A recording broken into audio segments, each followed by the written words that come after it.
In the land of Galilee, near the small fishing town of Bethsaida, a significant event took place that demonstrated the depth of Jesus' compassion and his divine power. Following the news of John the Baptist's execution by Herod Antipas, known as Herod the Tetrarch, Jesus sought a quiet place to withdraw with his disciples. However, his growing reputation had spread far and wide, drawing a large crowd eager to hear his teachings and witness his miracles. The timing was significant. It was the season of Passover, a major Jewish festival commemorating Israel's deliverance from Egypt. This was a time when Jewish people would remember God's miraculous provision in the wilderness, particularly the manna from heaven.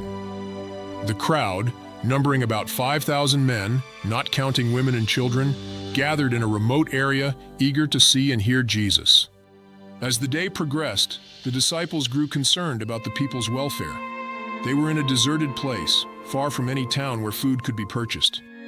Jesus, aware of the situation, tested his disciples by asking Philip, who was from the nearby town of Bethsaida, "Where shall we buy bread for these people to eat?"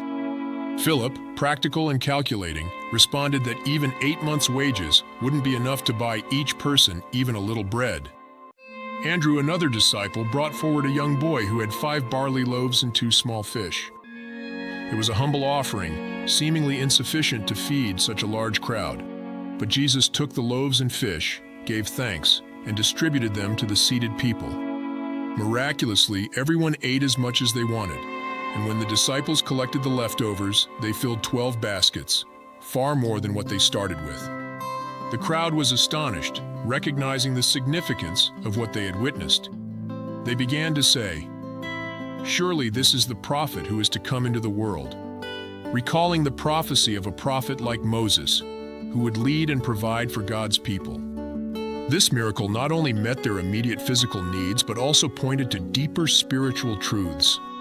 It echoed the provision of manna in the wilderness and prefigured the Last Supper, where Jesus would offer himself as the bread of life. The numbers in the story are rich with symbolism: the 5 loaves and 2 fish, the 12 baskets of leftovers, and the number of people fed. The 12 baskets may symbolize the 12 tribes of Israel, indicating that Jesus' provision is more than sufficient for all God's people. The act of breaking bread and giving thanks also connects to the Eucharist, emphasizing Jesus' role in spiritual nourishment and community.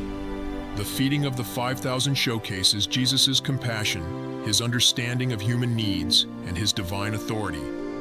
It teaches us about the importance of trusting in God's provision, no matter how meager our resources may seem. This story also challenges us to act with generosity and faith, believing that God can multiply our efforts beyond what we can imagine. As we reflect on this miracle, we are reminded of the abundance of God's grace and the call to share it with others. In a world often marked by scarcity and fear, the feeding of the 5,000 stands as a powerful testimony to God's generous provision and the transformative power of faith.